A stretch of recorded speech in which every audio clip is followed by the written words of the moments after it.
Bom dia, pessoal. Prazer, meu nome é Matias. Eu vou apresentar para vocês aqui hoje um trabalho da matéria de sinais e sistemas que trata sobre a modulação e amplitude de um sinal.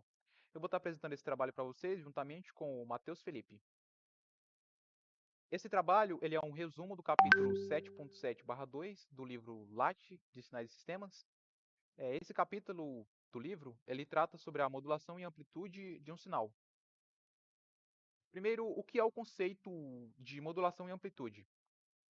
A modulação em amplitude, AM, ajusta a amplitude de uma onda portadora de acordo com o sinal de mensagem, permitindo a transmissão de informações a grandes distâncias. Para fazer a modulação de um sinal, eu preciso de duas formas de onda.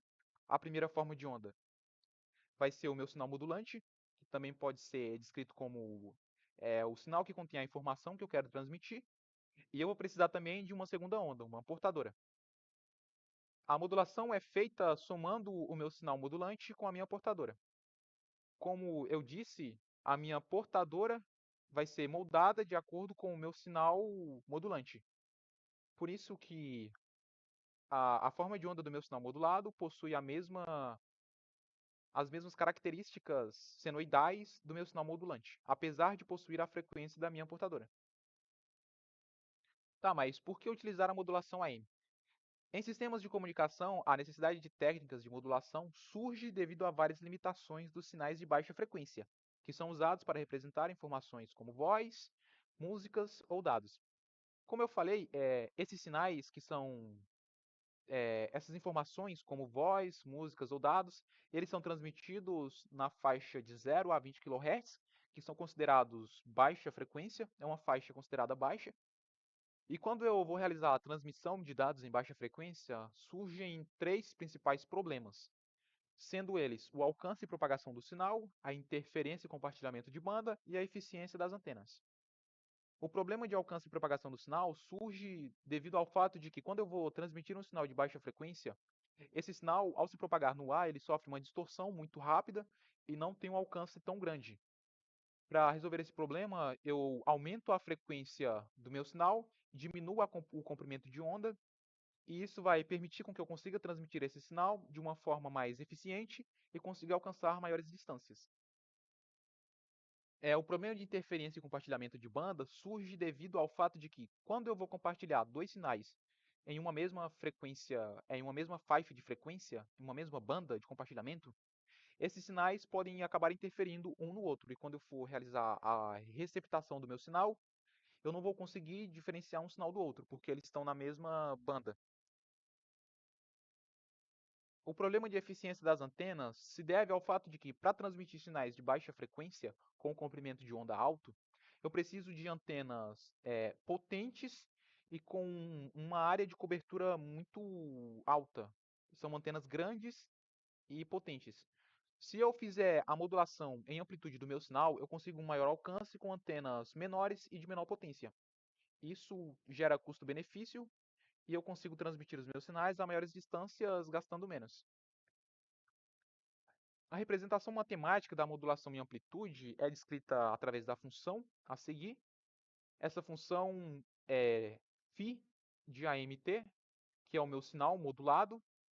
Ele é resultado da amplitude da minha portadora somado ao meu sinal, a minha mensagem, multiplicado pela minha própria portadora. O meu A é a amplitude da portadora, o meu MT é o sinal de mensagem que varia ao longo do tempo, é a minha mensagem, é o sinal que contém as informações, e o cosseno de ômega CT é a minha portadora, é a função que descreve a minha portadora. Esse ômega C, ele é a frequência angular multiplicado pela minha portadora. Quando eu falo sobre modulação e amplitude, eu tenho que ter em mente algo muito importante, que é o índice de modulação. Tá, mas o que é o índice de modulação? O índice de modulação de amplitude, descrito com a letra μ, é uma constante positiva que determina a amplitude da variação da frequência do sinal modulado. Matematicamente, o índice de modulação ele é obtido a partir da divisão da diferença da amplitude máxima do meu sinal modulado menos a amplitude mínima, dividido pela amplitude máxima somado com a amplitude mínima. Esse meu índice de modulação ele vai poder classificar a minha modulação em 3 categorias. Ele vai poder classificar a qualidade da minha modulação. Quando eu tenho um Mi menor do que 1, eu posso classificar o meu sinal como submodulado. Isso quer dizer que a minha modulação não foi eficiente, que eu utilizei uma portadora errada, e que quando eu for fazer a demodulação do meu sinal, eu não vou ter uma fidelidade tão alta com o meu sinal de entrada, com o sinal transmitido. O sinal recebido, após ser demodulado, não vai ser igual ao sinal transmitido. Quando eu tenho um Mi igual a 1, eu tenho a modulação ideal. Isso quer dizer que eu utilizei a portadora certa, que eu consegui modular o meu sinal da forma adequada, e que quando eu fizer a demodulação, a fidelidade com o meu sinal de transmissão, com o meu sinal de entrada, vai ser muito alta. Eu basicamente não vou ter ruídos, interferências, nada. Eu vou ter um sinal limpo. No caso de um Mi maior do que 1, eu tenho uma supermodulação. Isso quer dizer também que eu utilizei uma função moduladora errada, e que quando eu fizer a demodulação do meu sinal, eu não vou ter uma fidelidade tão alta com o sinal enviado também. Oi, pessoal, eu sou o Matheus e eu vou estar falando um pouco sobre o espectro de frequência da modulação AM. Bom, o espectro de frequência da modulação AM, especificamente a modulação de double sideband, possui três principais componentes: a frequência da portadora e as duas frequências laterais, a inferior e a superior. Sendo a inferior a diferença entre a frequência da portadora e a frequência do sinal, e a superior sendo a soma da frequência da portadora com a frequência do sinal. Eu vou falar um pouco melhor delas no LT-Spice. Bom, esse circuito é um circuito de modulação AM de double sideband, ou seja, a minha frequência, meu sinal portador de alta frequência, vai carregar o meu sinal de entrada, que é uma senoide.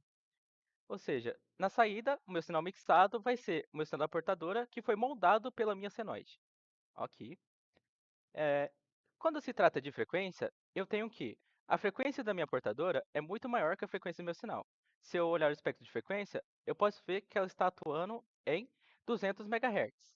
Já o meu sinal, ele está atuando numa frequência de 10 MHz, como pode ser visto aqui, ó. Olha, ou seja, o meu sinal na saída, ele vai ter duas frequências laterais, a inferior e a superior. Uma deve estar em 210 e a outra tem que estar em 190, já que uma é a soma e a outra é a diferença. Aqui. Isso fica bem explícito. Como é um sinal de double sideband, tanto a maior quanto a superior e a inferior carregam um dado. Ou seja, eu posso escolher com qual eu quero trabalhar. Pessoal, se eu quero alterar um sinal e enviá-lo, eu preciso ter um jeito de torná-lo original de novo. Isso é a demodulação. No caso, a demodulação AM. O que eu vou fazer? Eu vou traduzir o meu sinal. Bom, como o sinal é um double sideband, tanto a parte positiva quanto a parte negativa carregam o meu dado. E como eu provavelmente vou trabalhar em circuito de corrente contínua, eu vou ceifar a parte negativa, que não vai ser utilizada em meu circuito, usando um retificador de meia onda. Nisso, eu deixo apenas a parte positiva do meu sinal. E, em paralelo a isso, eu vou usar um circuito de passa baixa, ou seja, eu vou usar um capacitor para pegar os pontos de máxima da minha onda e diminuir o ripple, ou seja, deixando um sinal mais retinho, assim obtendo o sinal mais parecido possível com o sinal original enviado. Bem, pessoal, em suma, a modulação AM é isso. Ela é amplamente utilizada no nosso dia a dia, na radiodifusão, na comunicação aérea ou militar, devido à sua capacidade de transmitir dados a grandes distâncias. Obrigado.